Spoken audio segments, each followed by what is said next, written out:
gbogbo ìràwọ̀ pátá ẹ wá gbọ́ ohun tó fẹ́ ṣẹlẹ̀ lọ́jọ́ tòní gangan tí ń ṣe ọjọ́ Tuesday September 23 ọdún 2025 tá wà nínú yìí.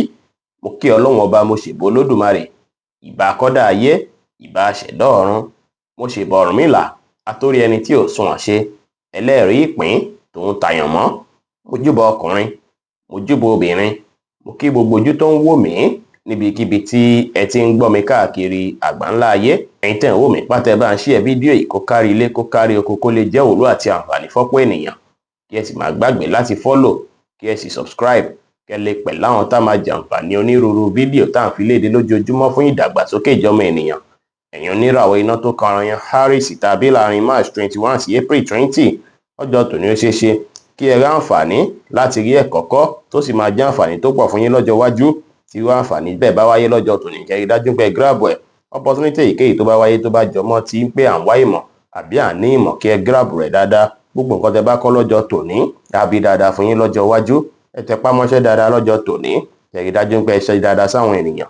Ẹ ní ìrẹ̀lẹ̀, kí ẹ sì wà determine. Ẹ lómìnira láti jáde lọ lénìí láti lọ wá ìmọ̀, kò sí wàhálà. Red jẹ́ kọ́lọ̀ tó dára jù fún yín láti wọ̀ láṣọ lónìí. Aago 1 ní ọ̀sán sí aago 3 ní ọ̀sán jí àkókò èyí tó dára jù fún yín tí ń ṣe lucky hour fún yín lénìí. Ẹ̀yin oníràwọ̀ erùpẹ̀ alámọ̀ Taurus tàbí láàrin April 21 sí May 20 lénìí, ẹ máa mọ rírì lílo àkókò àti ìgbà pẹ̀lú àwọn olólùfẹ́ yín tàbí ṣíṣe àwọn nǹkan tó ṣe é pé yóò ṣe ra yín láǹfààní. Lọ́jọ́ tòní ó dára kẹ́ fi lo àkókò àti ìgbà pẹ̀lú àwọn olólùfẹ́ yín, pàápàá àwọn mọ̀lẹ́bí yín. Ẹ ṣe dáadáa sí wọn. Nǹkan tí ẹ bá wò pé bóyá ẹ ti plan dáadáa fọ́jọ́ tòní, kẹ́ rí dájú pé ẹ gbé ṣe, kí ẹ sì má gbàgbé láti ṣe rárá. Lénìí ó dára kí ẹ bá àwọn èèyàn ṣe pẹ̀lú ìfẹ́, kí ẹ múra dáadáa, kí ẹ sì dùn rí lójú. Bẹ́ẹ̀ sì ni kí ẹ bá mọ̀lẹ́bí ṣe dáadáa lénìí pẹ̀lú. Aago 3 ní ọ̀sán sí aago 5 ní ìrọ̀lẹ́ jẹ́ àkókò èyí tó dára jù fún yín tí ń ṣe lucky hour fún yín lénìí, tí kọ́lọ̀ pink sì jẹ́ kọ́lọ̀ èyí tó dára jù fún yín láti wọ̀ láṣọ ní ọjọ́ tòní. Ẹ̀yin oníràwọ̀ afẹ́fẹ́ aláwàdà Gemini tàbí láàrin May 21 sí June 21, ó ṣeé ṣe kí ọjọ́ tòní bẹ̀rẹ̀ bákan bí ìgbà pé nǹkan fẹ́ sú yín bákan, ṣùgbọ́n kí ilẹ̀ tó ṣú ọjọ́ tòní á dára tí gbogbo ẹ̀ máa lọ bó ṣe yẹ kó lọ. Ẹ lè má mọ̀ dáadáa, ṣùgbọ́n lọ́jọ́ tòní o, sùúrù tẹ́ bá ní àti faradà tẹ́ bá ní, ó máa jẹ́ ètò ṣe yí pé àwọn èèyàn máa kọbi ara sí dáadáa tí wọ́n sì máa rí gẹ́gẹ́ bí àwòkọ́ṣe, tó sì jẹ́ pé sùúrù àti faradà náà òun ló máa ràn yín lọ́wọ́. Kò sí bí nǹkan ṣe lè rí tẹ́ bá lè mú sùúrù lò. Gbogbo nǹkan tí ẹ bá ń ṣe lọ́jọ́ tòní àṣeyọrí lẹ máa ṣe. Èyí tẹ́ fi máa lẹ́fẹ̀ẹ́ mú sùúrù lò, ẹ rí dájú pé ẹ kíyèsára. Àìmú sùúrù lò yẹn ó ṣeé ṣe kó fẹ́ fa àwọn kùdìẹ̀kudiẹ kan fún yín lọ́jọ́ tòní. Ẹ rí dájú pé ẹ jẹ́ kí àwọn èròǹgbà ọkàn yín kó jẹ́ èròǹgbà tó mọ́.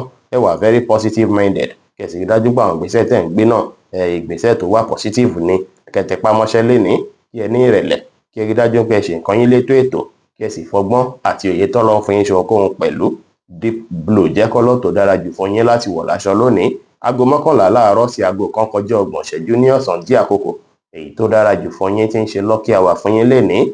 Ẹ̀yin oníràwọ̀ omi agbára Cancer tàbí láàrin June 22 sí July 22, àwọn èròǹgbà kan lè gbalẹ̀ lọ́kàn yín lénìí, ìgbà pé kí ẹ máa doubt ara yín, kí ẹ máa wò pé ṣé mo lè ṣe ṣá, tí nǹkan ilé ṣe ṣá. Gbogbo nǹkan wọ̀nyí kò dára rárá. Lọ́jọ́ tòní ó ṣeé ṣe kí ẹ fẹ́ ní láti gbé ìgbésẹ̀ kan ní gbogbo ọ̀nà lọ́ranyàn, èyí tẹ́ fi tètè gbé ìgbésẹ̀ kan tó ṣe pé wàá padà regret tó bá yá. Ẹ rí dájú pé ẹ sọ ìgbésẹ̀ kí ìgbésẹ̀ tẹ́ bá gbé lénìí tó ṣe kókó, kí ẹ sọ dìgbà mìíràn lénìí. Kí ẹ rí dájú pé ẹ tún wòye sí àwọn nǹkan tó ń ṣẹlẹ̀ nígbésí ayé yín, àwọn nǹkan tẹ́ ń fìlì lọ́jọ́ tòní. Ẹ wá àwọn nǹkan tó fà wọ́n, ẹ sì wá ọ̀nà láti rí dájú pé gbogbo nǹkan wọ̀nyí kò ṣẹlẹ̀ rárá. Ẹ mọ́kàn ara yín balẹ̀, ẹ ṣe dáadáa sí àwọn ènìyàn lénìí, kí ẹ wá àkókò láti ṣe prayer. Bẹ́ẹ̀ sì ni kí ẹ má dá sọ́rọ̀ tí wọ́n pè yín sí àbẹ́ èyí tí ó kàn yín lénìí rárá. Grey jẹ́ kọ́lọ̀ tó dára jù fún yín láti wọ̀ láṣọ lónìí. Aago 3 ní ọ̀sán sí aago 5 ní ìrọ̀lẹ́ jẹ́ àkókò èyí tó dára jù fún yín tí ń ṣe lucky hour fún yín lénìí. Ẹ̀yin oníràwọ̀ iná tó gbóná riri Leo tàbí láàrin July 23 sí August 22, lénìí ẹ máa fẹ́ ṣe àròjinlẹ̀ nípa ọ̀rọ̀ ìgbésí ayé yín, pàápàá nípa ìdàgbàsókè ìgbésí ayé yín, tó sì ṣeé ṣe kó ṣe é pé a máa wùn yín kí ẹ ní àwọn ìmọ̀ kan èyí tí ó jọmọ́ ti spirituality, láti lè mọ ọ̀nà tí ẹ̀ ń tọ̀, láti lè mọ ibi tí ìgbésí ayé yín dorí kọ. Lọ́jọ́ tòní gbogbo nǹkan wọ̀nyí á ràn yín lọ́wọ́ láti jẹ́ kí gbogbo nǹkan lọ dáadáa nínú ìgbésí ayé yín. Ó dára kí ẹ fọjọ́ tòní kẹ́ fi ṣàwárí ara yín lénìí, kí ẹ rí dájú pé ẹ fi ìgboyà kojú gbogbo nǹkan kíkan tó bá tún dàbí issue èyíkéyìí tí ó bá jẹ́ ọlọ́jọ́ tòní. Lénìí kí ẹ ní ìrètí pé gbogbo nǹkan ti dáa, ẹ ní ìgbàgbọ́ ní kíkún nínú ara yín, ẹ wà positive. White jẹ́ kọ́lọ̀ tó dára jù fún yín láti wọ̀ láṣọ lónìí. Aago 3 ní ọ̀sán sí aago 5 ní ìrọ̀lẹ́ jẹ́ àkókò èyí tó dára jù fún yín tí ń ṣe lucky hour fún yín lénìí. Ẹ̀yin oníràwọ̀ erùpẹ̀ funfun Virgo tàbí láàrin August 23 sí September 23, lọ́jọ́ tòní ìbáṣepọ̀ tó wà láàrin ẹ̀yin àti mọ̀lẹ́bí yín ó máa gún régé dáadáa tó sì jẹ́ pé ẹ máa sọ̀pọ́tì ara yín dáadáa nù mọ̀lẹ́bí lọ́jọ́ tòní. Ó dára púpọ̀ kẹ́ gbìyànjú láti lo àkókò àti ìgbà ó tiẹ̀ ṣe péréte pẹ̀lú àwọn mọ̀lẹ́bí pẹ̀lú àwọn fámìlì yín. Gbogbo nǹkan kíkan tí ẹ bá ṣe lọ́jọ́ tòní á bí kí ìbáṣepọ̀ yín dán mọ́rán. Ẹ gbìyànjú láti ṣe àwọn nǹkan tó ṣe pé á mú kí inú wọn dùn káyọ̀ wọn kún, kí ẹ bá wọn dunnú, kí ẹ bá wọn yọ̀ papọ̀ lénìí, kí ẹ ní ìrẹ̀lẹ̀, ẹ ṣe dáadáa sáwọn ènìyàn, kí ẹ sì pọ́n tèrè ti àgbàlẹ̀ lénìí pẹ̀lú. Deep blue jẹ́ kọ́lọ̀ tó dára jù fún yín láti wọ̀ láṣọ lónìí. Aago 2 ní ọ̀sán sí aago 3 ní ọ̀sán jẹ́ àkókò èyí tó dára jù fún yín tí ń ṣe lucky hour fún yín lénìí. Ẹ̀yin oníràwọ̀ afẹ́fẹ́ márìmí fún Libra tàbí láàrin September 24 sí October 23 lọ́jọ́ tòní a ṣe ń bí ìgbà pé kí ẹ wòye sí àwọn mẹ́tọ̀dù tẹ́lẹ̀ gbégbà, ọ̀nà tẹ́lẹ̀ gbégbà láti jẹ́ kí ìgbésí ayé yín kí ó báláǹsì, kí ìgbésí ayé yín dára púpọ̀ sí i.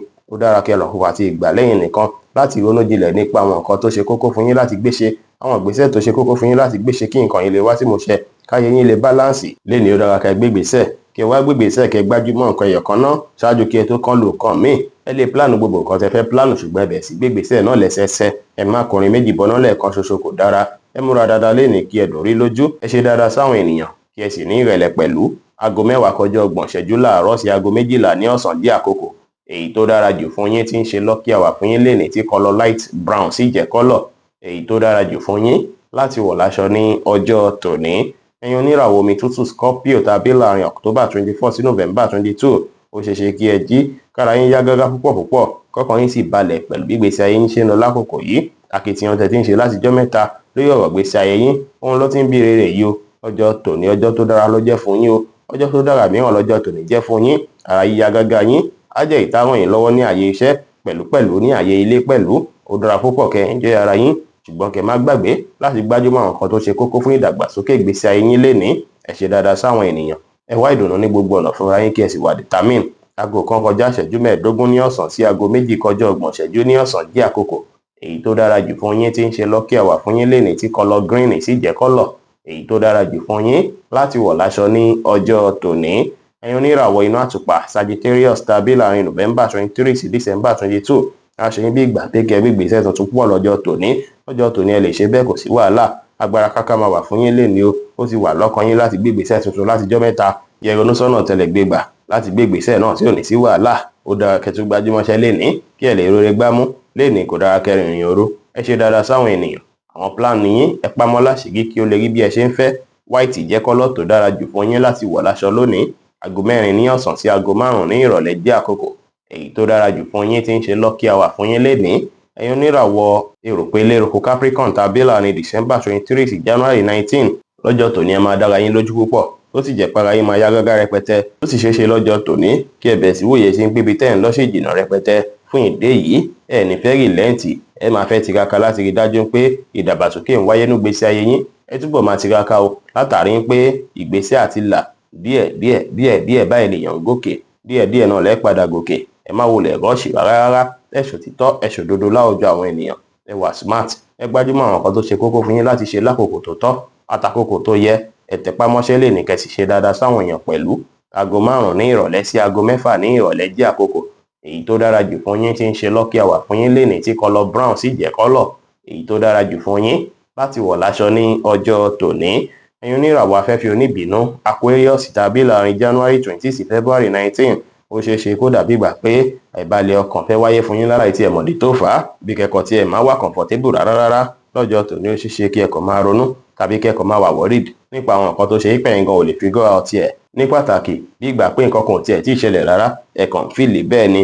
Ó ṣeéṣe bó ṣe pé bóyá àwọn agbára kákàtẹ́ ti lò láti fi yanjú àwọn nǹkan tó le koko bí iṣẹ́ tàbí tó le koko bí àwọn táàsì tẹ́ ní lọ́wọ́ bóyá àwẹ̀ kíkà ni àbí nǹkan mìíràn ni tó ṣe pé ẹ̀ṣẹ̀ yanjú rẹ̀ ni. Kí ẹ mọ̀ dájú pé ẹ ti ṣe nǹkan tó yẹ kẹ́ ẹ ṣe. Kí ẹ máa retí èsì ayọ̀, kí ẹ máa retí èsì rere ni. Ẹ má wulẹ̀ ṣe ìròyìn nípa kí ló fẹ́ bí jáde. Ẹ relax, ẹ enjoy ara yín pẹ̀lú mọ̀lẹ́bí àti ọ̀rẹ́. Ẹ entertain ara yín dáadáa lọ́jọ́ tòní. Ẹ free mind yín kó lọ gbogbo nǹkan tó dàbí à ń bẹ̀rù, à ń ṣojo àbí à ń ṣe ìròyìn nípa nǹkan kan. Ẹ ṣe àwọn nǹkan tá mú kí inú yín dùn káyọ̀ yín kún. Ẹ tẹpá mọ́ṣẹ́ lénìí kí ẹ sì wà positive. Yellow jẹ́ kọ́lọ̀ tó dára jù fún yín láti wọ̀ láṣọ lónìí. Aago 5 ní ìrọ̀lẹ́ sí aago 6 ní ìrọ̀lẹ́ jẹ́ àkókò èyí tó dára jù fún yín tí ń ṣe lucky hour fún yín lénìí.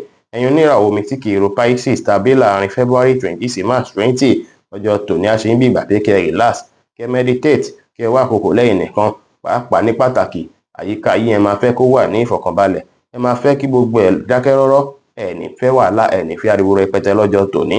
Ẹ gbìyànjú láti rí dájú pé ẹ gbọ́kàn yín kúrò ní gbogbo nǹkan tó ti ń fa ìbàlẹ̀ ọkàn fún yín látijọ́ mẹ́ta. Ẹ gbọ́kàn yín kúrò ńbẹ̀ kẹ́ mọ́kàn ara yín balẹ̀ kọjọ́ tòní lè lọ ní ìrọ̀wọ́ ìrọ̀sẹ̀. Bẹ́ẹ̀ni kò dára kí ẹ pẹ́ púpọ̀ jù níbi tí ariwo bá pọ̀ sí, bẹ́ẹ̀ sì ni ó dára kẹ́ báwọn èèyàn sọ̀rọ̀ pẹ̀lú ìfẹ́, bẹ́ẹ̀ sì ni kẹ́ wá àkókò láti ṣe prayer lénìí dára. Aago 2 kù ìṣẹ́jú 15 ní ọ̀sán sí aago 3 kọjá ìṣẹ́jú 15 ní ọ̀sán jẹ́ àkókò èyí tó dára jù fún yín tí ń ṣe lucky hour fún yín lénìí tí kọ́lọ̀ pink sì jẹ́ kọ́lọ̀ èyí tó dára jù fún yín láti wọ̀ láṣọ ní ọjọ́ tòní. Bí ó ṣe jẹ́ nìyẹn fún gbogbo irúfẹ́ ìràwọ̀ 12 tó wà pátá. Ẹ̀yin tẹ́ ń wò mí pátá ẹ má gbàgbé pé Ọlọ́run bo Olódùmarè nìkan lọ́ba tó ní ìmọ̀ jùlọ. Ẹ̀yin tẹ́ fẹ́ ṣèwádìí onírúurú láǹfààní àti kàn sí wa ní WhatsApp 09033889161. Ire gbogbo á jẹ́ tiwa lónìí, lọ́sẹ̀ yìí, lóṣù yìí àti ní gbogbo ọjọ́ ayé wa láṣẹ Ìdùmarè. Ire o.